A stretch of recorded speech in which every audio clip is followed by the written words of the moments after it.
ప్రాణంతో నిగనిగలాడుతుంది, మిగతా దేశాలు ఎందుకు ప్రాణంతో నిగనిగలాడుతుంది, మిగతా దేశాలు ఎందుకు కాలగర్భంలో కలిసిపోయాయి? రెండు అక్షరాలు కలిగిన వ్యక్తి ఈ దేశాన్ని నడిపిస్తున్నారు. రెండు అక్షరాలు కలిగిన వ్యక్తి నా భారతీయ సంస్కృతి ఉన్నత స్థానంలో నిలుపుతున్నారు. రెండు అక్షరాలు కలిగిన వ్యక్తి ఉన్నతమైన వ్యక్తులకి శీలాన్ని ఇచ్చేటువంటి వ్యక్తులకు జన్మనిస్తూ ప్రపంచంలో ఉన్నతమైన విప్లవకారులకు జన్మనిస్తూ ముందుకు నడిపిస్తూ నాయకత్వం వహిస్తున్నారు. ఎవరా రెండు అక్షరాలు కలిగిన వ్యక్తి? నేను చెప్పిన తర్వాత ఆ వ్యక్తికి మీరందరూ తల వంచి చేతులతో కరతాళ ధ్వనులు చేయండి. ఆ రెండు అక్షరాలు కలిగిన వ్యక్తి ఎవరో కాదు, అమ్మ. అమ్మకి ఇంగ్లీష్ రాదు, అమ్మకి ఈక్వేషన్లు ఫ్రీక్వేషన్లు తెలియదు, అమ్మ బీటెక్ ఎంటెక్ చదవలేదు, అమ్మ మేనేజ్మెంట్ కోర్సులు చదవలేదు. కానీ అమ్మ భర్తతో, అమ్మ కొడుకులతో, అమ్మ కూరతో, అమ్మ మనవలతో, అమ్మ నోమలతో, వ్రతాలతో, పండుగలతో.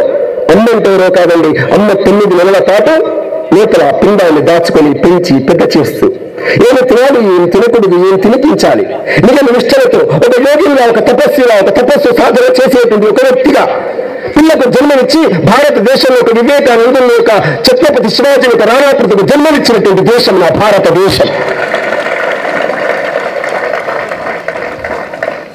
అందుకే అమ్మ యొక్క పరికల్పన ప్రపంచంలో మిగతా దేశాలకు అర్థం కాదు. అందుకే మనం అమెరికా కళ్ళద్దాలతో చూస్తే ఈ దేశం అర్థం కాదు, రష్యా కళ్ళద్దాలతో, చైనా కళ్ళద్దాలతో చూస్తే ఈ దేశం అర్థం కాదు, మార్క్స్ యొక్క దాస్ క్యాపిటల్తో ఈ దేశాన్ని చూస్తే అర్థం కాదు.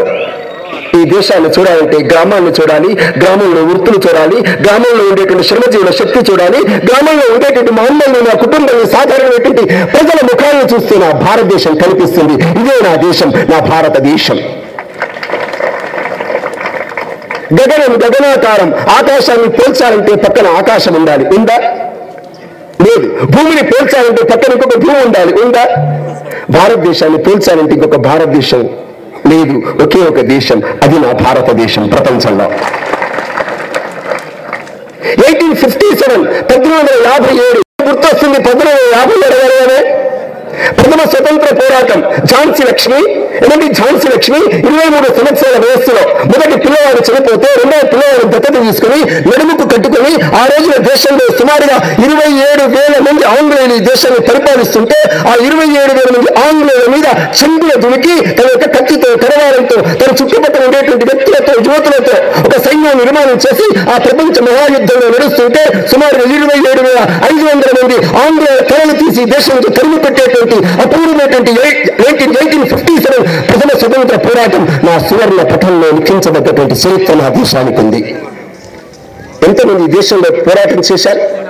1857 నుంచి 1947 సుమారుగా 90 సంవత్సరాల కాలం నా దేశంలో ఉరికండాలు ఎక్కినటువంటి వాళ్ళు, నా భారతదేశం యొక్క సంఖ్యలు తెగ్గొట్టి ఉరికండాల మీద అదేవిధంగా ముద్దు పెట్టుకున్నటువంటి ఉరికయ్యలకు ముద్దు పెట్టుకున్నటువంటి అమరవీరుల సంఖ్య తెలుసునా? ఎవరికైనా తెలియదండి. మన భారతదేశంలో లైబ్రరీ లేదండి, కానీ ఇంగ్లాండ్లో వాడు లైబ్రరీ రాసుకున్నాడు. ఎందుకంటే వాడు దెబ్బ మీద దెబ్బతిన్నాడు కాబట్టి భారతదేశం లెక్కబెట్టాడు. ఈ భారతదేశంలో 1857 నుంచి 1947 వరకు ఈ దేశం కోసం అదేవిధంగా ఉరికయ్యలు ముద్దు పెట్టుకున్నటువంటి అమరవీరుల సంఖ్య 7,50,000 మందిని కన్నటువంటి దేశం నా భారతదేశం.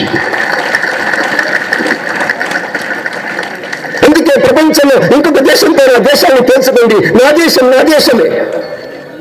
ఇంగ్లాండ్ వాళ్ళు ఆ కమ్యూనిటీ ప్రజలు ఇంగ్లాండ్ వాళ్ళు ఫాదర్లాండ్ అని పిలుస్తారు, మనం ఏమని పిలుస్తాం? మదర్ ల్యాండ్ అని పిలుస్తాం. అలా కదా, భూమిని మనం భూమాత అని పిలుస్తామా లేదా? గంగని గంగామాత అని పిలుస్తాం. పెరటి చెట్లో ఉండే తులసిని ఏమని పిలుస్తాం? తులసయ్య అని పిలుస్తామా? తులసమ్మ అని పిలుస్తాం. చూసారా, ఇంటికి వచ్చే 4 కాళ్ళ పశువుని ఏమని పిలుస్తాం? గోమాత అని పిలుస్తాం. అందరిలో అమ్మని చూసే దేశం నా భారతదేశం. ఇంటికి వచ్చిన బిచ్చగత్తను కూడా బిచ్చగత్తరా అంటమా? అనమంది బిచ్చగత్తను రెండన్నారు అమ్మ, తర్వాత అమ్మ బిచ్చగత్తను కూడా అమ్మని పిలిచే సభ్యత గల దేశం నా భారతదేశం. ఆకాశంలో సౌరమండలంలో చంద్రుని మనం ఏమని పిలుస్తాం? నీ అమ్మతో అమ్మని పిలుస్తున్నా. నేను పిలుస్తానంటే ఉదయం అంతా ఎండ కాచి చెమటలు కారుస్తూ రాత్రిపూట శీతల కిరణాలతో నా నీళ్లు పులకరింపజేసే మామ అని పిలిచే ఏకైక దేశం నా భారతదేశం ప్రపంచంలో. అందుకే ప్రపంచంలో ప్రతి దేశం నా దేశాన్ని చూస్తుంది. ఏమిటి దేశం కొత్తగా కనిపిస్తుంది. అందుకే కొత్త దేశం నా దేశం. మీకు తెలుసునా, ఒక 6-7 సంవత్సరాల క్రితం 5-6 సంవత్సరాల క్రితం ఈ దేశానికి అమెరికా అధ్యక్షుడు వచ్చాడు. ఎవరు అమెరికా అధ్యక్షుడు? Barack Obama. నా పార్లమెంట్ లో మాట్లాడాడు. పార్లమెంట్ లో మాట్లాడుతూ ఏమన్నాడు తెలిసిన? మీ దేశం నుంచి 120 సంవత్సరాల క్రితం స్వామి వివేకానంద మా దేశానికి వచ్చాడు. విశ్వమత సభలో మాట్లాడుతూ ఏమన్నాడు తెలిసిన? ప్యూరిటీ, స్వచ్ఛత గురించి మాట్లాడాడు. హోలీనెస్, పవిత్రత గురించి మాట్లాడాడు. చారిటీ, దయ గురించి మాట్లాడాడు. అది మాట్లాడుతున్నప్పుడు కనిపించింది ఇది మా చర్చిలోనే మాట్లాడతారేమో అనుకున్నాను. కానీ చర్చిలో కాదు, ఇలాంటి పవిత్రమైన మాటలు విన్నటువంటి ఇలా పలికినటువంటి ఈ వ్యక్తికి జన్మనిచ్చిన ఈ దేశం ధన్యమైన దేశం అని కీర్తించినటువంటి వ్యక్తి బరాక్ ఒబామా. అలాంటి భారతదేశం. స్వామి వివేకానంద. ఎవరి స్వామి వివేకానంద? 29 సంవత్సరాల 39 సంవత్సరాల వయస్సులో తన యొక్క తనువును చాలించాడు. ఆయన ముఖం చూశారు ఎలా ఉందో? ఉన్నాడా లేదా? స్మార్ట్ ఉన్నాడా? చెప్పండి. నేను స్మార్ట్ వ్యక్తి అమెరికాలో తిరుగుతుంటే ఎంతమంది అమ్మాయి వెంట పడతారో ఆలోచించండి. కానీ స్వామి వివేకానంద చూసే అమ్మాయి పరిగెత్తుకుని వచ్చింది, స్వామీజీ మీరు అందంగా ఉన్నారు, నేను కూడా అందంగా ఉన్నాను, మరిద్దరం పెళ్లి చేసుకుంటే మనం పుట్టబోయే పిల్లలు ఇంకా అందంగా పెళ్లి చేస్తున్నావా అన్నదానే. అప్పుడు స్వామీజీ అన్నారు, నేను అందం నువ్వు అందం కలిస్తే బంధం నువ్వు అనుకుంటున్నావు, పెళ్లి చేసుకున్న తర్వాత పిల్లవాడు అందంగా పుట్టకపోతే ఎట్లా? ఎందుకు వచ్చిన సమస్య? నన్ను కొడుకుగా భావించమని చెప్పిన వ్యక్తి స్వామి వివేకానందుడు. ఆశ్చర్యపోయింది. ఏమండి అమెరికా, యూరోప్ దేశాల్లో ఇలా వలవేస్తే అమ్మాయిలు అనుకుంటే అవుతుందా అబ్బాయిలందరూ వల్ల చిక్కుకునేటువంటి ఈ దేశంలో స్వామి వివేకానంద ఒక అమ్మాయిని పిలిచి, చెన్నైని పిలిచి, అక్కాని పిలిచి సంబోధించడం ఆశ్చర్యమేపించింది. అందుకే స్వామి వివేకానంద మనకి నాయకుడయ్యాడు. మీకు తెలిసిన అమెరికాలోని క్రైస్తవులందరికీ దేవుడయ్యాడు. అందుకే దేవుడు ప్రపంచంలో స్వామి వివేకానందుడు. స్వామి వివేకానంద దగ్గరికి ఇంకొక యువత వచ్చింది ఇంగ్లాండ్లో. ఆయన పేరు మార్గరెట్ ఎలిజబెత్ నోబెల్. ఏ పేరు? ఆయన వచ్చేసింది, స్వామి అసలు మీ ప్రసంగం ఏంటంటే నాకు ఆశ్చర్యం అనిపించింది. మా అమ్మ నన్ను క్రైస్తవ మత మార్పులు చేశారు, నేను క్రిస్టియన్ని, కానీ నాకు అనిపిస్తుంది నేను మీ హిందూ మతం పుచ్చుకోవాలనిపిస్తుంది, నేను మీ హిందూ మతం పుచ్చుకోనివరా అని అడుగుతుంది ఆమె మార్గరెట్ నోబెల్. అప్పుడు స్వామి వివేకానంద అంటాడు, నేను నీకు హిందూ ధర్మాన్ని హిందూ మతం మిమ్మల్ని చేరమని చెప్పడం కోసం నేను ప్రచారం చేయట్లేదు. అదేం స్వామి మీరు ఎక్కడ పడుతున్న ఉపన్యాసాలు ఇస్తున్నారు కదా, ఎందుకు ఇస్తున్నారు ఉపన్యాసాలు? అప్పుడు స్వామి వివేకానంద చెప్పాడు, ముస్లింలు ఒక మంచి ముస్లిం, క్రైస్తవులు ఒక మంచి క్రైస్తవుడు, ప్రపంచంలో ఏ మతంలో ఉన్నా అతను ఒక మంచి మానవీయ విలువలు కలిగిన మానవతావాదిగా కావాలని చెప్పే ధర్మము నా హిందూ ధర్మము అని చెప్పిన వ్యక్తి స్వామి వివేకానందుడు. ఆ మార్గరెట్ నోబెల్ ఆశ్చర్యపోయింది, స్వామి అది ఎటువంటి ధర్మమే నాకు తెలియదు, కొత్త ధర్మము, కొత్త ఆలోచన, నూతన దృక్పథంతో ఉండే దేశము, అందుకే నేను మీ ధర్మంలో చెడిపోతానంది. నా దేశానికి వచ్చేసింది, పేరు మార్చుకుంది. ఆమె పేరు సోదరి నివేదిత. మనకందరికీ మదర్ తెరీసా తెలుసు, కానీ మదర్ తెరీసా కంటే ఎక్కువగా ఈ దేశంలో గ్రామంలో ఇంటింటికి వెళ్ళి చందాలు వసూలు చేసి ఆ డబ్బుతో ఈ దేశంలో తల్లిదండ్రులు చనిపోయిన తర్వాత పిల్లలు, అనాథ పిల్లలు, ఆడపిల్లలకి మొట్టమొదటిసారిగా భారతదేశంలో బాలికల పాఠశాలను ప్రారంభించినటువంటి సోదరి నివేదిత. ఆ సోదరి నివేదిత 13 సంవత్సరాలు ఇంటికి వెళ్ళకుండా, అమ్మని గుర్తు చేసుకోకుండా ఈ దేశంలోనే పుట్టి ఈ దేశంలోనే ఉండేటువంటి వ్యక్తులందరికీ సేవ చేసి అస్సాంలో మరణించింది. ఆ మరణించిన తర్వాత ఆమె సమాధి మీద రాసింది. ఏమి రాసిందో తెలిసిన? సోదరి నివేదిత 13 సంవత్సరాలు ఈ దేశం కోసం పరిశ్రమించి ఇక్కడే విశ్రాంతి తీసుకుంటున్నది. అలాంటి సోదరి నివేదితకి గురువైనటువంటి వ్యక్తి స్వామి వివేకానందుడు.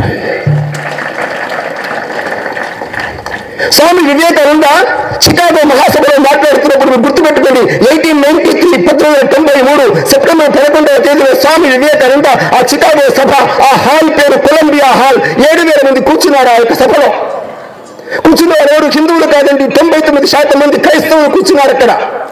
ప్రపంచంలో ఉండేటువంటి 10 మతాలకు చెందిన ప్రతినిధులు, షింటో మతము, కన్ఫ్యూజియస్ మతము, దివ్య సమాజము, బ్రహ్మ సమాజము, ప్రొటెస్టెంట్ మతము, క్యాథలిక్ మతము, దీంతో పాటు అక్కడ ఉండేటువంటి ప్రపంచంలో ఉండేటువంటి మిగతా వర్గాలు, పంథాలందరూ వచ్చి కూర్చున్నారు. స్వామి వివేకానంద సభలోకి ఎంటర్ అవుతాడు, లోపలికి ప్రవేశిస్తున్నాడు. బయట కూర్చున్నటువంటి, బయట నిలిచినటువంటి చర్చ అధిపతులు స్వామి వివేకానందుడు ఏమంటున్నారు తెలిసిన? పాపి వచ్చాడు, పాపి, ఇప్పుడు పాపిగా హీథన్ అని అంటున్నారు స్వామి వివేకానందని. స్వామి వివేకానంద లోపలికి వచ్చి ప్రసంగించేసి బయటికి వెళ్తుంటే పాపి అన్నటువంటి వ్యక్తులు స్వామి వివేకానందకి నమస్కారం చేసి, ఇలాంటి పుణ్యాత్ముడు పుట్టినటువంటి భారతదేశంలో మేము మత మార్పులు చెయ్యం అని చెప్పినటువంటి స్థితి భారతదేశంలో ఆ రోజున అమెరికాలో జరిగింది. అలాంటి స్వామి వివేకానందుడు పుట్టిన దేశం నా భారతదేశం. స్వామి వివేకానంద 25 మంది వక్తలు మాట్లాడిన తర్వాత 26వ వక్తగా స్వామి వివేకానంద మాట్లాడుతున్నారు. స్వామి వివేకానంద వేదిక ఎక్కుతుంటే ఎదురుగా కూర్చున్నటువంటి 10 మంది 20 మంది ఏమని మాట్లాడుకుంటున్నారు తెలుసునా? ఎవరైనా ఇండియా నుంచి వచ్చాడు. మీకు ఇండియా అంటే తెలుసా? నాకు తెలుసు ఇండియా అంటే. ఏం తెలుసు? 40 కోట్ల మంది భారతీయులు 2000 మంది ఆంగ్లేయులు పరిపాలించే బానిస దేశం. నాకు తెలుసు. నీకేం తెలుసు? అక్కడ ఉండేటువంటి అమ్మాయిలు ఆడవాళ్ళు పిల్లల్ని కన్న తర్వాత ఆ పిల్లల్ని శిశువుల్ని గంగానదిలో ముసలకి ఆహారంగా పడేసే మూఢాచార దేశం. నాకు తెలుసు. నీకేం తెలుసు? జగన్నాథ్ రథచక్రాలు తిరుగుతుంటే ఆ రథయాత్రలో చాలా మంది తమకు తాముగా ఆ చక్రాల కింద ఆత్మాహుతులు చేసుకునేటువంటి అజ్ఞానపు దేశం. నాగరికత లేని దేశం, సభ్యత లేని దేశం, బట్టలు కట్టుకోవడం చాతగాని దేశం, ఆంగ్లేయులు అందుకే పాటిస్తున్నటువంటి దేశం. అలాంటి ఒక రాతియుగము, కోటియుగము, మధ్యయుగాల వంటి దేశం నుంచి ఒక స్వామి వచ్చి మాకు సందేశం ఇస్తాడా, మాకు మెసేజ్ ఇస్తాడా అని ఎవరికి వారు అవాకులు చివాకులు ఎగతాళ్ళు అపకారాలు ఆ విధంగా అపహాస్యాలు చేస్తున్నటువంటి స్థితిలో స్వామి వివేకానంద వేదికెక్కాడు. ఏమన్నాడు? Sisters and brothers of America, America సోదర సోదరీమణులారా, అన్నదమ్ములారా, అక్క చెల్లెలారా. ఆశ్చర్యం! ఎదురుగా కూర్చున్న వాళ్ళు విద్యార్థులు కాదు, ఎదురుగా కూర్చున్న వాళ్ళు గ్రామాల నుంచి వచ్చిన నిరక్షరాస్యులు కాదు, ఎదురుగా కూర్చున్న వాళ్ళు శాస్త్రార్థాలు చదివినటువంటి వ్యక్తులు, చాలా మంది మత మార్పుల్లో మతాల గురించి ఆలోచించేటువంటి వ్యక్తులు. అలాంటి వ్యక్తులంతా స్వామి వివేకానంద పలికినటువంటి ఒక్క వాక్యానికి లేచి సుమారుగా 2 నిమిషాల సేపు కరతాళ ధ్వనులు చేస్తున్నాడు. నేను మిమ్మల్ని 2 నిమిషాల కరతాళ ధ్వనులు చేయమని చెప్పాను, కానీ ఒక్కసారి 1/2 నిమిషం ఆ విధంగా కరతాళ ధ్వనులు చేస్తుండండి ఇక్కడ మీరంతా. ఒకసారి ఎవరు ఆ పొద్దు గట్టిగా చేయండి. మనం రాజకీయ నాయకులకు చప్పట్లు కొడతాం, స్వామి వివేకానందనికి చప్పట్లు కొట్టేటువంటి మీ చేతులకు ధన్యతలు పిలిచిన రోజు ఈ రోజు. అందుకే చప్పట్లు కొట్టండి స్వామి వివేకానందుని కోసం.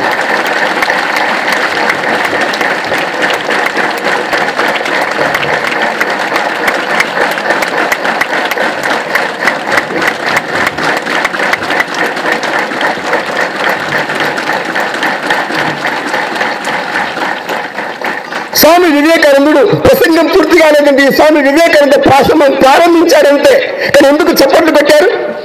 ఎందుకు కరతారోధనలు చేశారు? ఎందుకు ఆ కొలంబియా హాల్లో లేచి నిలబడ్డారు? స్వామి వివేకానంద మాట్లాడకంటే ముందు 25 మంది వక్తలు మాట్లాడారు. ఏమని మాట్లాడారు? లేడీస్ అండ్ జెంట్స్, ఆడోళ్ళారా మగోళ్ళారా. కానీ స్వామి వివేకానందకి ఆడవాళ్ళలో అక్క కనిపించింది, అమ్మ కనిపించింది, చెల్ల కనిపించింది, మగవాళ్ళలో అన్న కనిపించారు, తమ్ముడు కనిపించారు. అదేవిధంగా ప్రపంచాన్ని అన్న తమ్ముడుగా ససుదైక కుటుంబకం, ఈ ప్రపంచమే ఒక కుటుంబంగా భావించినటువంటి వ్యక్తి స్వామి వివేకానంద పుట్టిన దేశం నా భారతదేశం. ఎందుకు లేచి చప్పట్లు కొట్టారో తెలుసునా? భారతదేశంలో అర్ధరాత్రి 12 గంటలకి ఒక ఊరికి కొత్త వ్యక్తి వస్తే ఆ ఊర్లో ఉండే వ్యక్తి ఆ కొత్త వ్యక్తిని ఏమైనా పలకరిస్తారో తెలుసునా? అన్న ఎవరన్నది ఇది, ఎవరు కావాలి అంటాడా? ఆ ఊర్లోకి వచ్చిన వ్యక్తిని అర్ధరాత్రి 12 గంటలకి అన్నాను పలకరించే సభ్యత గల దేశం మా భారతదేశం. కానీ స్వామి వివేకానంద కంటే ముందు 25 మంది భక్తులు ఏం మాట్లాడారు? మా మత గొప్పది, మా దేవుడు గొప్పవాడు, మా పుస్తకం గొప్పది, మా చర్చ్ గొప్పది, మా మసీదు గొప్పది, మా యొక్క వ్యక్తి గొప్పవాడు, మిగతా వారంత పాపులు, మిగతా వారంత సైతాన్లు, మిగతా వారంత కాఫీర్లు, మా యొక్క ఆచారాలు, సంప్రదాయాలు, మా సిద్ధాంతాలు, మా పత్రికలు, మా జెండాలు, మా యొక్క విలువలు మాత్రమే గొప్పవి గొప్పవి అని ఎవరికి వాళ్ళు పొగుడుతున్నటువంటి స్థితిలో స్వామి వివేకానంద ఏం మాట్లాడుంటాడు? నా గణపతి గొప్పవాడు, శివుడు గొప్పవాడు, వెంకటేశ్వరుడు గొప్పవాడు, పీఠం గొప్పది, పులక గొప్పది అని పలికాడా? లేదండి. ఏమని పలికాడు తెలుసునా? ఆకాశాత్ పతితంతూయం యథా గచ్చతి సాగరం సర్వదేవ నమస్కార కేశవం ప్రతిగచ్చతి. ఆకాశం నుంచి చినుకులు పడ్డాయి, పడ్డ చినుకులు ప్రవహిస్తూ ప్రవహిస్తూ నదుల్లో కలిశాయి. అలాంటి నదులు ప్రవహిస్తూ ప్రవహిస్తూ పల్లెల్లో ప్రవహిస్తూ ఇంకొంచెం ఏటవాలుగా ప్రవహిస్తూ అదేవిధంగా సమంగా ప్రవహిస్తూ కొండలు గుట్టల కంటే భీకంటూ అడవులు ఉంటే అన్నిటినీ ఛేదించుకుంటూ నదులన్నీ చివరన ఎక్కడ కలుస్తాయి? ఎక్కడ కలుస్తాయి నదులన్నీ? సముద్రంలో కలుస్తాయి. అందుకే అల్లాహ్ను మొక్కిన, యేసుక్రీస్తుని మొక్కిన, పైడమ్మను మొక్కిన, పెద్దమ్మని మొక్కిన, పోచమ్మను మొక్కిన, మైసమ్మను మొక్కిన, గాలిని మొక్కిన, తేమను మొక్కిన, చెట్టును మొక్కిన, చేమను మొక్కిన, నిర్గుణుని మొక్కిన, నిరాకారుని మొక్కిన, ఎవరిని మొక్కిన ఆ మొక్కుల యొక్క మొక్కులు, నివేదనలు, ప్రార్థనలు చివరికి చేరేది ఒక్క భగవంతుడి దగ్గరికి మాత్రమే అని విశ్వసించే దేశం నా భారతదేశం.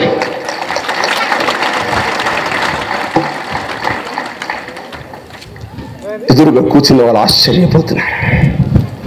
అప్పటిదాకా మీకు తెలిసిన ఆ 16 రోజుల విశ్వమత సభ ఎందుకు ఏర్పాటైందో తెలిసిన? ఆ యొక్క విశ్వమత సభలో బైబిల్ కొత్త పవిత్ర గ్రంథము, యేసుక్రీస్తు మాత్రమే ప్రపంచ రక్షకుడు, ప్రపంచంలో ఉండేటువంటి క్రైస్తవ మతంలో అందరూ వచ్చి చేరాల్సిందే అని తీర్మానం చేయటం కోసం ఏర్పాటైన సభ ఆ సభ. కానీ మొదటి రోజులో స్వామి వివేకానంద మాట్లాడిన తర్వాత ఎదురుగా కూర్చున్నటువంటి 7,000 మందిని అందరినీ విమానంలో కూర్చోబెట్టుకుని భారతదేశానికి హైజాక్ చేసినటువంటి తుఫాను హిందూ సన్యాసి స్వామి వివేకానందుడు పుట్టిన దేశం నా భారతదేశం. అప్పుడు దాకా కేవలం మానవ మతాల గురించి మాట్లాడుతున్నారు. కానీ స్వామి వివేకానంద మాట్లాడిన తర్వాత ప్రపంచంలో ఉండే కోట్లాది మంది ప్రజల యొక్క మనస్సులో హృదయాల్లో ఉన్నటువంటి దివ్యత్వం, దైవత్వం, దేవుడు ఒక్కడు మాత్రమే అని ప్రపంచానికి నూతనమైన ఆలోచనని ప్రపంచానికి అందించిన వ్యక్తి స్వామి వివేకానందుడు. స్వామి వివేకానంద మాట్లాడిన తర్వాత ఏం జరిగిందండి? స్వామి వివేకానంద మాట్లాడిన తర్వాత మరుసటి రోజు చికాగో వీధుల్లో, చౌరస్తాల్లో స్వామి వివేకానంద నిలువెత్తి చిత్రపటాలు పెట్టారండి. దానిలో పోతున్న ఏ కులం వాడైనా, ఏ మతం వాడైనా, ఏ జాతి వాడైనా, ఏ దేశం వాడైనా నడుస్తూ స్వామి వివేకానందకి నమస్కారం చేస్తున్నారు. మీరు చెప్పండి, స్వామి వివేకానందకి నమస్కారం చేస్తే ఎవరికి నమస్కారం చేసినట్టు? ఎవరికి నమస్కారం చేసినట్టు? భారతదేశానికి నమస్కారం చేసినట్టు. 120 సంవత్సరాల క్రితం స్వామి వివేకానంద చికాగోలో మాట్లాడిన తర్వాత ఆ చిత్రపటాన్ని చూస్తూ దానిలో పోతున్నటువంటి ఒక తల్లి తన పిల్లవాడికి నమస్కారం చేయి, తన పిల్లవాడికి కూడా నమస్కారం చేసి సంస్కారాన్ని ఆ రోజున అందిస్తే మీరు చెప్పండి, స్వామి వివేకానందుడు అనుగుణంగా భారతదేశం యొక్క పరువుని, ప్రతిష్టని, సంస్కృతి ఉన్నత స్థానంలో నిలిపాడా లేదా? అదే స్వామి వివేకానంద తన గురువైనటువంటి రామకృష్ణ పరమహంస దగ్గరికి వెళ్ళి అసలు గురువా, దేవుని చూశాగా చూడలేదా, నిజమైన గురువా కాదా అని రకరకాలుగా అనుమానాలు చేసి పరీక్షలకు గురి చేసి ఆ విధంగా రామకృష్ణ పరమహంస ఏం చదువుకున్నారండి? 10వ తరగతి కూడా సరిగ్గా చదువుకోలేదు. రామకృష్ణ పరమహంస తన పేరు కూడా సరిగ్గా రాయడం చాతకాని వ్యక్తి. కానీ స్వామి వివేకానంద BA ఎలాంటి ఫిలాసఫీ చేసి వేదాంతంలో బాగా దిక్కున్నటువంటి వ్యక్తి. టీచర్గా పనిచేసి స్వామి వివేకానందుడు ఆ రామకృష్ణ పరమహంస కాళ్ళ దగ్గర కూర్చొని 6 మాసాల పాటు, 6 నెలల పాటు, 6 సంవత్సరాల పాటు సేవ చేసి, శుశ్రూష చేసి, ఆచార్య దేవోభవ అనేటువంటి ఒక సార్థకటువంటి పేరుతో అటువంటి సేవ చేసిన ఈ స్వామి వివేకానంద అనతి కాలంలో ప్రపంచంలో ఉండే 200 దేశాల్ని నా భారత మాత కాళ్ళ దగ్గరికి తీసుకొచ్చిన విశ్వనాయకుడు పుట్టిన దేశం నా భారతదేశం. ఇప్పుడు మీరు చెప్పండి, స్వామి వివేకానంద మన హీరోనా కాదా? ఇప్పుడు మీరు చెప్పండి, స్వామి వివేకానంద హీరోనా కాదా? మీరు చెప్పాలి, స్వామి వివేకానంద నా హీరో అని చెప్పాలి. చెప్పండి. చిన్నపిల్లలు మీరు ఎట్లా చెప్తారు? మీరంతా రామచిలకలు కదా, పలుకుమంటే పలుకుతారు. యువకులు చెప్పాలి, స్వామి వివేకానంద మా హీరో. చెప్పండి. మీరు ఒప్పుకోరా? మరి ప్రభాస్ ఎవరు కూడా, పవన్ కళ్యాణ్, పాపం మహేష్ బాబు పాపం ఏం చేయకపోవాలి, అల్లు అర్జున్ ఇంక చరణ తేజరా ఏం చేశారు? ఏమండి 50 లక్షలు ఇస్తే ముఖానికి మేకప్ వేసుకుని 8 మంది ఆడవాళ్ళతో డాన్స్ చేసి ఒక 10 మంది వీళ్ళతో ఫైటింగ్ చేసినటువంటి ఫోటోలు మన గుండెలో జేబుల్లో దాచుకుంటాం చూసారా? మరి హిందీ సినిమాలో సల్మాన్ ఖాన్ ఉన్నాడు, ఉంటాడు కదా, డాన్స్ చేస్తాడు, అంగిలెట్టుగా డాన్స్ చేస్తాడు.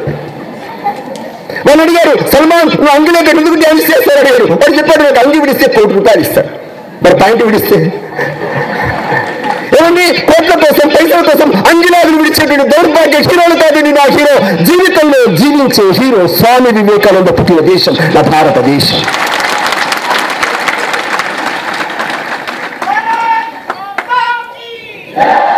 స్వామి వివేకానంద మీరు గుర్తుంచుకోండి, స్వామి వివేకానంద ఉపన్యాసం 2 నిమిషాలే. స్వామి వివేకానందకి ఇచ్చిన సమయం 2 నిమిషాలే. స్వామి వివేకానంద మాట్లాడిన తర్వాత అమెరికా, యూరోప్ దేశంలో మార్పులు వచ్చాయండి. ఆ మార్పుల్లో మీకు తెలిసిన 100,000 మంది ఆడవాళ్ళు, మహిళల పాపం ఆయన ముఖాన్ని చూసి ప్రేమిద్దాం అనుకున్నారు. నిజంగా శిష్యులైపోయారు ఆ దేశంలో. అతను వలలో వేసుకుందాం అనుకున్నటువంటి వారంతా స్వామి వివేకానంద వలలో పడి శిష్యులైపోయారు ఆ దేశంలో. స్వామి వివేకానందుడు ఆ 4 సంవత్సరాల పాటు తిరుగుతున్నప్పుడు వితండవాదాలు చేశారు. కానీ అందరూ కూడా స్వామి వివేకానంద వాక్యాన్ని అందరూ కూడా ఆచరించారు. అందుకే స్వామి వివేకానంద భారతదేశం నుంచి అమెరికా ఎంత దూరం, 10,000 కిలోమీటర్ల దూరంలో ఉండేటువంటి స్వామి వివేకానంద చికాగో సభలో మాట్లాడుతుంటే 10,000 కిలోమీటర్ల దూరంలో ఉండే నా భారతదేశంలో స్వామి వివేకానందకు ఉపన్యాసం మరుసటి రోజు పత్రికల్లో వచ్చిన తర్వాత ఆ ఫోటోలు చూసి, ఆ వ్యాసాలు చూసి, ఆ ప్రసంగాలు చూసి అవి చదివి ఈ దేశంలో 3 భారతదేశంలో స్వతంత్ర సమర వీరులుగా ఈ దేశంలో ఉద్భవించి ఈ దేశంలో ఉండే యువకులు నడిపించారు. వాళ్ళ పేర్లు లాల్, బాల్, పాల్. వాళ్ళ Lajpat Rai, Bal Gangadhar Tilak, begin from the par. అప్పుడు దాకా ముగ్గురు సామాన్యంగా నేను ఏం చేయాలనుకుంటున్నారు. చాలా మంది దేశాల్లో గ్రామంలో ఉండి యువకులు అయ్యో ఒక 20 కోట్లు 2,000 మంది ఈ దేశంలో ఆంగ్లేయులు పరిపాలిస్తుంటే లక్షలాది కోట్లాది మంది యువకులు నిర్వీర్యులమై నిస్పృహలమై చాలా దీర్ఘాలోచనతో కూర్చున్నాం. కానీ స్వామి వివేకానంద ఒక్కసారి పాశ్చాత్య దేశాల్లో తన గంటలను వినిపించిన తర్వాత ఈ దేశంలో లాల్ బాల్ ముందు నడుస్తుంటే కోట్లాది మంది ఈ దేశంలో యువకుల్ని అదేవిధంగా ఈ దేశం యొక్క శంకరాలు పెద్దటం కోసం నడిపించిన స్వతంత్ర ఉద్యమానికి సంకేతంగా నిలిచిన వ్యక్తి స్వామి వివేకానందుడు. మీకు తెలిసిన 1942 1942లో ఈ దేశంలో ఒక వ్యక్తి మాయమయ్యాడు. ఆంగ్లేయులు ఆయన కోసం వెతుకుతున్నారు. ఈ దేశంలో భారతీయులు ఆయన కోసం గాబరా పడుతున్నాడు. ఏడి మా నాయకుడు అని ఈ దేశంలో మాయమయ్యాడు. జర్మనీలో తేలాడు. జర్మనీ రేడియోలో మాట్లాడుతున్నాడు. ఏమని మాట్లాడుతున్నాడు? యోధులారా, భారతీయులారా, మీరు రక్తం ఇవ్వండి, నేను స్వతంత్రం ఇస్తాను. ఎవరా వ్యక్తి? ఏమండి? నేతాజీ సుభాష్ చంద్రబోస్. మీకు తెలిసిన ఆ రోజున 2వ ప్రపంచ యుద్ధం జరుగుతుంది. జర్మనీ యొక్క ఆ యొక్క గడ్డ మీద జరుగుతుంది. ఆంగ్లేయులకి జర్మనీ వాళ్ళకి పోరాటం జరుగుతుంది. ఆంగ్లేయ పక్షాలు వేలాది మంది లక్షలాది మంది భారతీయులు పోరాటంలో పాల్గొంటున్నారు. ఆ యొక్క దేశంలో పైనుంచి హెలికాప్టర్ వెళ్తుంది. హెలికాప్టర్ నుంచి కరపత్రాలు కింద పడుతున్నాయి. ఆ కరపత్రాలు తీసుకుపోతున్నారు భారతీయులు. ఆ కరపత్రంలో ఉంది, నేనే సుభాష్ చంద్రబోస్ని, జర్మనీకి వచ్చాను, భయపడకు, తుపాకి కింద పడి జర్మనీ వాళ్ళకి లొంగిపో, ఆంగ్లేయ పక్షాలు పోరాడకు, తర్వాత సంగతి నేను చూస్తా అని లొంగిపోయారు. జర్మనీ యొక్క కారాగారంలో లొంగిపోయారు. మీకు తెలిసిన సుభాష్ చంద్రబోస్ జర్మనీలో దిగాడు. హిట్లర్తో మాట్లాడాడు. అక్కడ ఉండేటువంటి 30,000 మంది భారతీయుల్ని ఆజాదీ హింద్ ఫౌజ్ తయారు చేశాడు. 18,000 యువతులకి తుపాకులు పట్టించాడు, పరేడ్ చేయించాడు, క్రమశిక్షణతో నడిపించాడు. 1943లో నా భారతదేశంలో అండమాన్ నికోబార్ దీవుల్లో 300 జెండాలు ఎగరేసినటువంటి నేతాజీ పుట్టిన దేశం నా భారతదేశం. చిన్నపిల్లలు వెళ్తాం. మొట్టమొదటిసారిగా 3 రంగుల జెండాను ఎప్పుడు ఎగరేశారు, ఎవరు ఎగరేశారు అంటే చిన్నపిల్లలు ఏం చెప్తారు? 15th August 1947 జవహర్లాల్ నెహ్రూ 3 రంగుల జెండా ఎగరేశాడు అంటాడా? అందుకే అంతకంటే ముందే 4 సంవత్సరాల ముందు భారత గడ్డ మీద త్రివర్ణ పతాకం ఎగరేసినటువంటి మొట్టమొదటి ప్రధాని నేతాజీ పుట్టిన దేశం నా భారతదేశం. నేతాజీ ఒక్కడి పోయి 30,000 మందితో భారతదేశానికి ఎలా వచ్చావు అని అడిగారు నేతాజీ సుభాష్ చంద్రబోస్ని. నేతాజీ చెప్పాడు, నేను చిన్న పుస్తకం చదివాను, దాని పేరు స్వామి వివేకానంద. ఇప్పుడు చెప్పండి.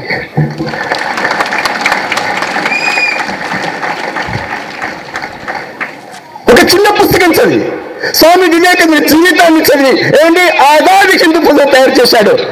అలాంటి గొప్ప వీళ్ళకు జన్మనిచ్చిన దేశం భారతదేశం. భగత్ సింగ్, సుఖదేవ్, రాజ్గురు ముగ్గురు ఒకటే వయస్సు, 23 సంవత్సరాలు వయస్సున్న వాళ్ళు. పార్లమెంట్ లో బాంబేశారు ఆ రోజున. ఆ పొగ చూడికి అందరూ పొగడు పారిపోతున్నారు. భగత్ సింగ్ అక్కడే నిలబడ్డాడు, రాజ్గురు అక్కడే నిలబడ్డాడు, సుఖదేవ్ అక్కడే నిలబడ్డాడు. భగత్ సింగ్ వచ్చారు, భగత్ సింగ్ పారిపో, అంత పొగ జరిగింది, పోలీసులు ఎవరు దగ్గర రాలేదు, నువ్వు పారిపోవాలి. కానీ పారిపోలేదు భగత్ సింగ్. ఎందుకు పారిపోలేదు తెలిసినా? నేను పారిపోతే అసలు ఈ బాంబేసిన వాడు భగత్ సింగ్ ఎలా తెలుస్తుంది? నేను పట్టుబడితే ఉరికమ్మ మెక్కిస్తాడు, నేను ఉరికమ్మ మెక్కితే భగత్ సింగ్ ఒక్కడే చచ్చిపోతాడు. కానీ వేలాది మంది భగత్ సింగ్ ఈ దేశంలో పుట్టే దేశం నా భారతదేశం.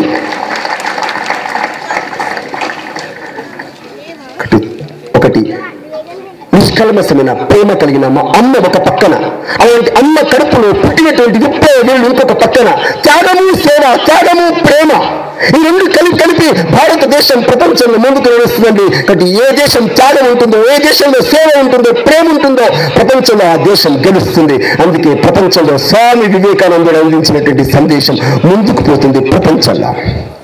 ఇప్పుడు స్వామి వివేకానందుడు అందుకే అన్నారు, ప్రపంచంలో మిగతా దేశాన్ని కాపీ కొట్టకండి, ఈ భారతదేశం గుర్తుపెట్టుకోండి. ఇవాళ 65 సంవత్సరాల తర్వాత కూడా నా భారతదేశం ఎవరిని కాపీ కొడుతుంది? అమెరికాను కాపీ కొడుతుంది, ఇంగ్లాండ్ వాళ్ళని కాపీ కొడుతుంది. వెనకంటే స్వతంత్రం ఆలస్యంగా వచ్చినటువంటి చిన్న దేశాలు ప్రపంచం అభివృద్ధి సాధించినాయి. ఇంకా నా దేశంలో ఇంగ్లీష్ మీడియం స్కూల్లో మనం రైన్ చదువుకుంటున్నాం. ఏమిటా rain? Rain go away, rain go away. Rain అంటే ఏంటి? వర్షం. గో అంటే ఏంటి? పో. ఏంటి? వాన పో అంటామా, వాన రా అంటామా? అనాలి కదా. కాబట్టి ఏమనాలి? మా పల్లె పాలించు వానదేవుడా, మమ్మల్ని పాలించు వానదేవుడా, మా కుంటలన్నీ నిండాలి వానదేవుడా, మా పంటలన్నీ పండాలి వానదేవుడా, మా గుమ్ములన్నీ నిండాలి. కానీ తెలుగు సార్ మా పూర్వగారు ఇంగ్లీష్ మీడియం సార్, ఇంగ్లీష్ ఎవరన్నాడు? రేన్ రేన్ కమ్ కమ్ కుంటలన్నీ గుంగు. ఏంటి స్వతంత్రం వచ్చి 60 సంవత్సరాల వాడు గోవా గోవా అంటే కమ్మడానికి 2 రోజులు పట్టింది ఆ దేశానికి. ఇలాంటి బాలిస విద్యా విధానాన్ని దేశంలో అనుసరిస్తున్నంత సేపు నా భాషకి, నా సంస్కృతికి విరుగుడు లేదు, విముక్తి లేదు. అందుకే నా దేశంలో నాదైనటువంటి భాష, నాదైనటువంటి సంస్కృతం, నాదైనటువంటి సంస్కృతి సంప్రదాయాలతో కలిగినటువంటి దేశం ప్రపంచంలో ముందుండాలి. అందుకే స్వామి వివేకానంద మళ్ళీ ఈ దేశంలో పుట్టాడు. మీరందరూ అనుకుంటున్నారు స్వామి వివేకానంద చనిపోయాడు కదా. చనిపోలే స్వామి వివేకానంద. స్వామి వివేకానంద చనిపోతే దేవుడి దగ్గరికి వెళ్ళాలి. స్వామి వివేకానంద అన్నారు, మీరందరూ అనుకుంటున్నారు నేను చనిపోతే దేవుడి దగ్గరికి పోతాను అనుకుంటారు. నేను దేవుడి దగ్గరికి వెళ్ళలేదండి, ఇక్కడే నీ ఆత్మల మధ్యనే తిరుగుతున్నాను. ఎందుకోసం? నీ ఆత్మలో నీ నిద్ర లేపాలి కాబట్టి. 150 సంవత్సరాల తర్వాత స్వామి వివేకానంద ఈ రోజున మళ్ళీ మన కందిలోకి వచ్చాడు. మన ఆత్మల మధ్య తిరుగుతూ మనందరం నిద్ర లేపుతున్నటువంటి ఋషుతులుడు పుట్టిన దేశం నా భారతదేశం.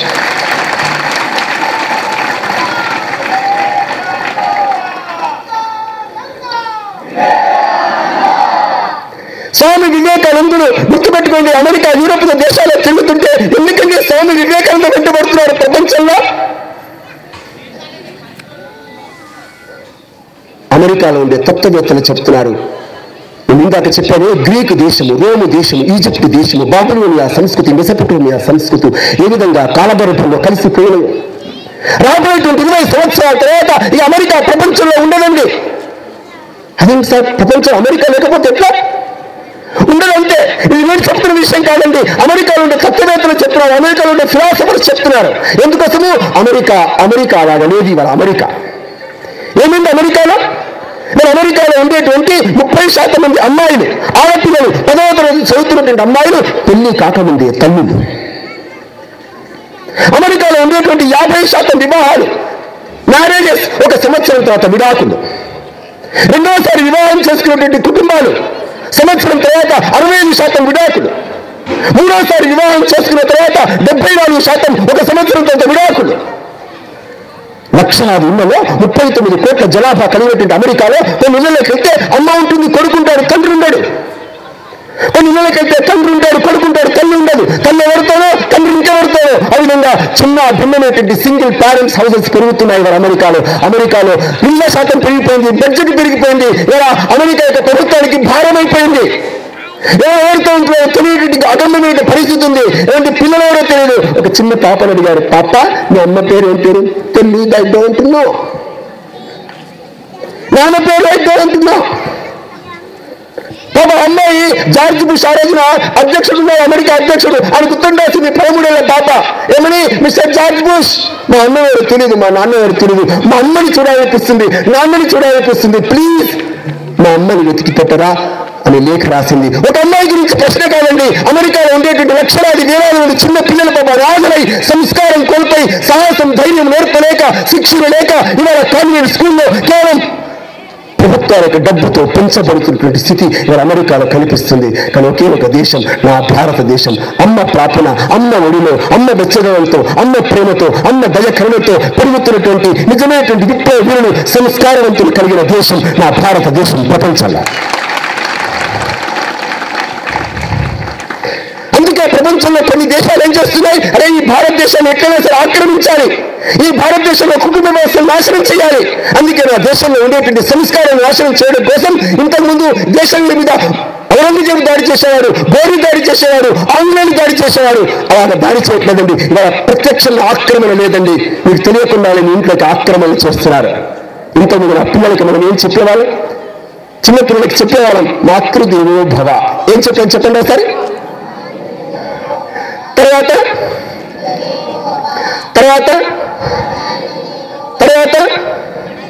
అతిథి దేవో భవ. ఈ 4 మర్చిపోతే ఈ ఇంట్లో ఏముంటుందండి? టీవీ దేవో భవ. నేను మహబూబ్ నగర్ నాకు ఇంటికి వెళ్ళాను. తలుపు వేసింది, కిటికీ తెరిచారు. డిగ్రీ చదువుతుంది అమ్మాయి, టీవీ చూస్తుంది. నన్ను కూడా చూసింది కిటికీకి వెళ్ళి. నేను లోపల రమ్మనొచ్చు, నేను ఎవరు తెలుసానికి. కానీ ఏమంటుంది, అంకుల్ మా డాడీ లేడు అంకుల్.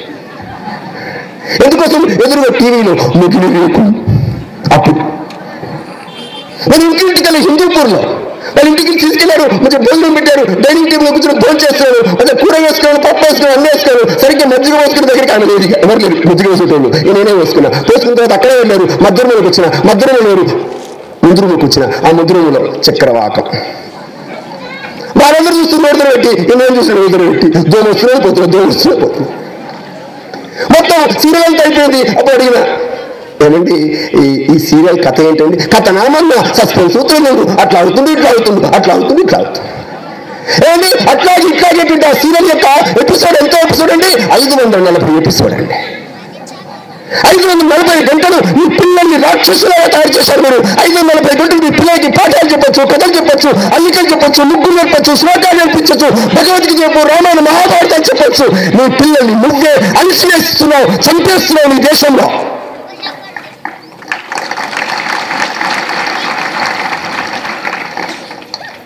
స్వామి వివేకానంద అమ్మ ఎప్పుడు చెప్పకపోవచ్చు, కానీ అమ్మ రామాయణం చదువుతుంటే, మహాభారత చదువుతుంటే, నోములు వ్రతాలు చేస్తుంటే పక్కన ఉండి అమ్మని చూసి సంస్కారం నేర్చుకున్న వ్యక్తి అండి. ఒకరోజు ఛత్రపతి శివాజీ, మీకు తెలిసిన ఛత్రపతి శివాజీ చిన్న పిల్లవాడు, 12 ఏళ్ల పిల్లవాడు, దారి తప్పిపోయాడు. సాయంత్రం 5 గంటలకి, తెల్లారు 5 గంటలకి ఇంటికి వస్తున్నాడు. ఆయన వస్తుంటే అమ్మ చూస్తుంది. వస్తున్నటువంటి ఆ శివాజీని దగ్గరికి వచ్చిన తర్వాత పక్కన మంత్రి ఉన్నాడు. మంత్రి పిలిచాడు, శివాజీ ఎక్కడ పోయినారే బాబు, రాత్రి గట్టిపోయినా, నీకు భయం అనిపించలేదా అని అడుగుతున్నాడు మంత్రి. అప్పుడు జిజియా మాత ఏముందో తెలిసిన, భయం అనే మాట తీసి నా పిల్లవాడికి నేను భయం అనే పదాన్ని ఇప్పటిదాకా నేర్పించలేదు. జిజియామాత భయం నేర్పించలేదండి. అందుకే 5 నుంచి సాయంత్రం రాత్రి ఉదయం దాకా ఆ భయం లేకుండా జీవించాడు. యొక్క అడవిలో, ఆ కీకారణ్యాల్లో, కుండల్లో, గుట్టల్లో వాడిని చూపించి భయపెట్టే తల్లి కాదు, ధైర్యాన్ని ప్రబోధించే తల్లిని పుట్టిన దేశం నా భారతదేశం. ఎందుకోసం? ప్రపంచంలో నా దేశం. గుర్తుపెట్టుకుంటే, ప్రపంచంలో నా దేశం ఎందుకు గొప్పదైంది? నా ప్రపంచంలో ఈ దేశంలో పుట్టిన వ్యక్తి ధర్మం కోసం ప్రాణాలు అర్పించిన దేశం నా భారతదేశం. ప్రపంచంలో అమెరికా ఏం చేసింది ఇన్ని సంవత్సరాల నుంచి పుట్టి? అమెరికా వయస్సు 500 సంవత్సరాలు, ఇరాన్ ఇరాక్ వయస్సు 2000 సంవత్సరాలు, చైనా వయస్సు 5000 సంవత్సరాలు. ప్రపంచంలో ఈ మాత్రం వయస్సు కలిగిన ఈ దేశాలు పుట్టి ఏం చేశాయి?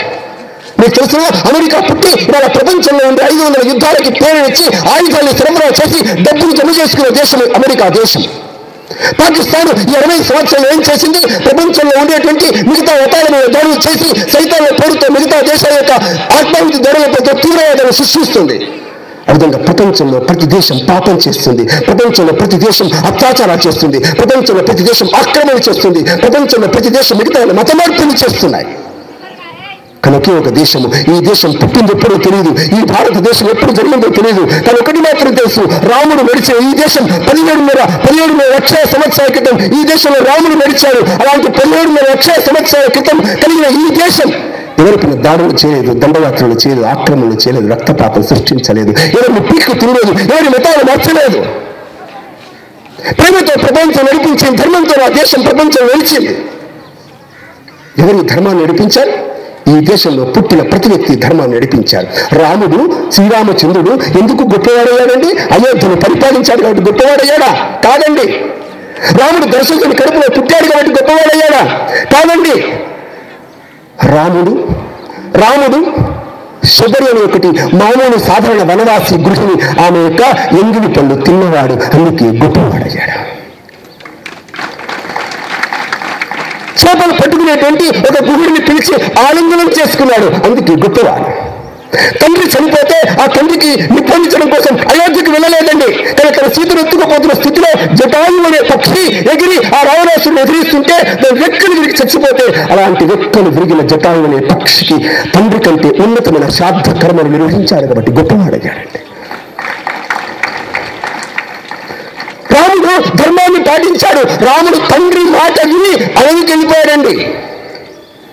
సీత 1 సంవత్సరం పాటు రావణాసురుడు యొక్క లంకలో అశోక వనం కింద కూర్చుని ఒకే ఒక చీలతో ఎలా ఉండగలిగిందండి? ఒకే ఒక చీరతో ఆ తల్లి ఎన్ని అవసరాలు పడి ఉంటుంది, ఎన్ని అష్ట కష్టాలు పడి ఉంటుంది, ఎన్ని చీత్కారాలు పొందుంటుంది, ఎంతమంది అవమానం చేసి ఉంటారని. అలాంటి అవమాన స్థితిలో సీత రాముడి కోసం, భర్త కోసం ఆ చెట్టు కింద కూర్చుని రోధించి తప్పకుండా నా భర్త వస్తాడు, రావణాసుడు తనను తెగ్గొడతాడు ఆత్మ సంకల్పంతో కూర్చున్నటువంటి పరమ సాధ్వి సీత మనకి తల్లి కాదా? ప్రహ్లాదుడు చిన్నపిల్లవాడు, వాళ్ళ నాన్న అహంకారంతో విర్రవీగుతుంటే, నాన్న అహంకారంతో విర్రవీగకు, నాన్న శ్రీహరిని జపించు, దేవుణ్ణి జపించు అని వినకపోతే తండ్రిని కూడా పక్కన పెట్టి భగవంతునికి సరెండర్ అయినటువంటి ఒక 11 ఏళ్ల పిల్లవాడు ప్రహ్లాదుడు పుట్టినటువంటి దేశం నా భారతదేశం. యమధర్మరాజు ఒక వ్యక్తి యొక్క ప్రాణాలు తీసుకుపోతుంటే ఆ వ్యక్తి యొక్క భార్య సావిత్రి, యమధర్మరాజా నా భర్తను తీసుకుపోవడానికి వీలేదు, నేను పవిత్రత కలిగినటువంటి వ్యక్తిని నా యొక్క భర్తను ఎందుకు తీసుకుపోతావు అని అఘోరించి ఆ యొక్క యమధర్మరాజు వెంటపడి తన ప్రాణాలు వెనక్కి తీసుకొచ్చిన పతివ్రత ధర్మం కలిగినటువంటి దేశం నా భారతదేశం. ఈ దేశంలో మహిళ అంటే చులకనగా చేయకండి. మహిళలతో జరుగుతున్న అత్యాచారాలు, మహిళలను ఎగతాళిగా చూసే విధానాలు, ఆ మహిళల్ని టీజింగ్ పేరుతో అపహాస్యం చేసే వ్యక్తులు, మహిళ అంటే ఆ విధంగా కత్తిన కైఫ్లు, మహిళలంటే రమ్యకృష్ణులు, మహిళలంటే అందాల స్త్రీ తనలు ఐశ్వర్యాలు కాదండి. అమ్మ అంటే దేవుడు, స్త్రీ అంటే పరమ పవిత్రమైన వ్యక్తిగా ఈ దేశంలో మనం భావించాలి. అలాంటి స్త్రీ పుట్టిన దేశం. అమెరికాలో మిగతా యూరోప్ దేశాల్లో మహిళలకు విలువ లేదండి. వాళ్ళ చరిత్రలో వాళ్ళ పురాణ కథలే విచిత్రంగా అనిపిస్తాయి. ఒక రోజు ఈ దేశం నుంచి ఒక వ్యక్తి వెళ్ళాడు, స్వామి వెళ్ళాడు అమెరికాకి. అమెరికాలో ఒక చిన్న పురాణ కథ చెప్తున్నారు. ఆ పురాణ కథ ఏంటో తెలుసునా అండి? వాళ్ళు చెప్పారు, ఫస్ట్ ప్రపంచంలో మొగోడు పుట్టిండు. మొగోడు అప్పటికి ఆడది పుట్టాడే.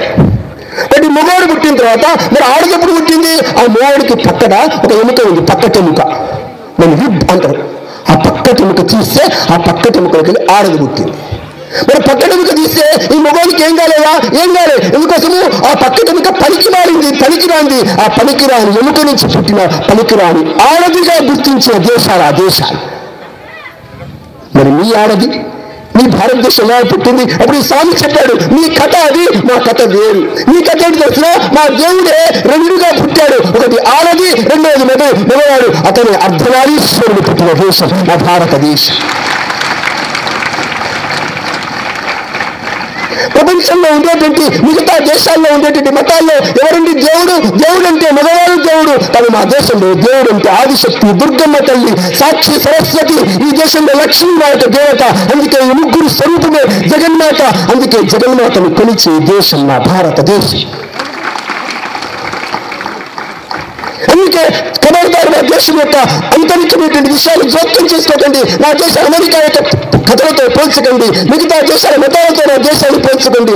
నా దేశం నా దేశమే. ఒకటి స్వామి వివేకానందుడు ఈ రోజున 150 సంవత్సరాల తర్వాత కూడా ఇవాళ గ్రామాల్లో మనము స్వామి వివేకానంద సందేశాన్ని తీసుకుపోవాలి. రాబోయేటువంటి ప్రపంచం, రాబోయేటువంటి శతాబ్దం మనది. రాబోయే శతాబ్దం మనది. ఐక్యరాజ్య సమితి అనేది ఉంది ప్రపంచంలో. అదొక ఇంటెలిజెన్స్ సర్వే చేసింది, అధ్యయనం చేసింది. అది చెప్పింది మన ప్రపంచంలో చాలా వేగంగా అభివృద్ధి చెందుతున్న దేశాలు 3 దేశాలు, అమెరికా, జపాన్, చైనా. ఈ 3 దేశాల్ని అధిగమించి రాబోయేటువంటి ఒక 17 సంవత్సరాల తర్వాత ప్రపంచంలో ఎదుగే ఒక దేశం ఏదైనా ఉంటే అది నా భారతదేశం. ప్రపంచాన్ని ఇంటెలిజెన్స్ రిపోర్ట్ తయారు చేసేది. ఒకటి స్వామి వివేకానంద ఆధ్యాత్మికత, స్వామి వివేకానంద నా దేశం. అందుకే మతము, ఆధ్యాత్మికత, నా సైన్స్ అండ్ టెక్నాలజీ ఇవన్నీ నా భారతదేశంలో కనిపిస్తాయి. అందుకే నా దేశాన్ని అభివృద్ధి పథంలో తీసుకుపోవడానికి కంకణం కట్టుకోవాలని గుర్తుపెట్టుకోండి. రాజకీయాల కోసం ఆ విధంగా వ్యక్తుల జెండాల కింద పనిచేసుడు కాదండి. వ్యక్తుల కింద జెండాల కింద పనిచేయొద్దండి. వ్యక్తులు ఇచ్చే డబ్బులతో తిరిగి తందనాలాడి వాళ్ళ వెంట తిరగడం కాదండి యువకులంటే. మన వ్యక్తుల యొక్క బానిసం కాదు మనమంతా, జెండాల యొక్క బానిసం కాదు మనమంతా. దేశం కోసం, ధర్మం కోసం ఆ రోజున తలవంచాల్సి వస్తే భారత మాతకు మాత్రమే తలవంచుదాం. ఏ వ్యక్తులకి తలవంచని తలనాది. అందుకే ఆ రకంగా భారతీయుల తలెత్తుకుని తిరిగేటువంటి ఒక సిద్ధాంతానికి ప్రతీకలుగా దేశంలో నడవాలి మనమంతా.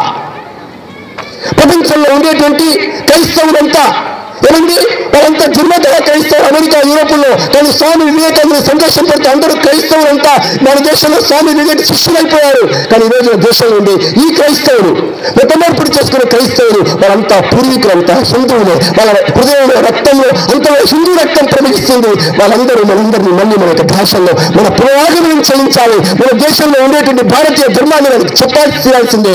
అందుకే మరొక అపర వివేకానందులమై మనం హింసను కోరుకోవట్లేదు, కానీ శాంతియుతంతో దేశంలో మార్పు తీసుకొద్దామనేటువంటి సంకల్పంతో, ధైర్యంతో స్వామి వివేకానంద యొక్క సందేశాన్ని మోసుకుపోదాం. స్వామి వివేకానంద ఈ రోజు నుంచి నా హీరో, నా నాయకుడు, నా నాయక ఝాన్సీ లక్ష్మి, నా ఏమైపు ఒకే ఒక దేవత భారత మాత. అటువంటి పద్ధతిలో నా దేశాన్ని ముందుకు తీసుకుపోదామని చెప్పేసి ఆశిస్తూ నేను ముగిస్తున్నాను.